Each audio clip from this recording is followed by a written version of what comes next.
रुपए का मंसूबा है। एक दफ़ा वो परेशान हुए और उन्होंने अपने स्टाफ अफसर से पूछा कि क्या ये पॉसिबल, उन्होंने कहा जी पॉसिबल है, जो हमारा पहला पानी आता है वो उसमें ज़्यादा अक्सर कैंट बोर्ड ले जाता है।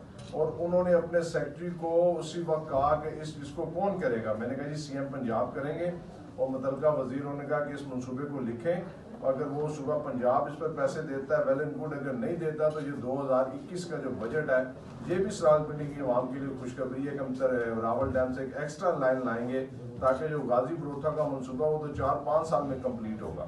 अगर ये रावल डैम की लाइन आ जाती है, वज़ीर आज़म इमरान खान जिस शहर में मेहरबानी करते हैं, तो हमारे ख्याल से रावलपिंडी शहर का 70% इलाका इस पानी से भी इंशाल्लाह ताला मुस्तफीद होगा। बाकी आसिफ मुगल साहब हमारे भाई हैं और ये हमारे बुरे वक्त के साथी हैं। इन्होंने यूनियन कौंसिल नंबर 37 में हमेशा हमारा साथ दिया। शहर में जहाँ तक इनका ताल्लुक वास्ता, ये हमेशा शेख रशीद अहमद के साथ शाना बशाना खड़े रहे, और यूनियन कौंसिल के लोगों के साथ इनका एक अपना एक ज़ाती ताल्लुक है, और ये लोगों के दुख सुख में आपके साथ खड़े होते हैं। लोगों की हर जगह पहुंचकर मदद अमदाद करने से पीछे नहीं। कोरोना में भी इन्होंने बढ़ चढ़ कर हिस्सा लिया, हालांकि ये खुद भी बीमार हुए, बीमारी की हालत में भी ये आप लोगों की यूनियन कौंसिल की मदद करते रहे।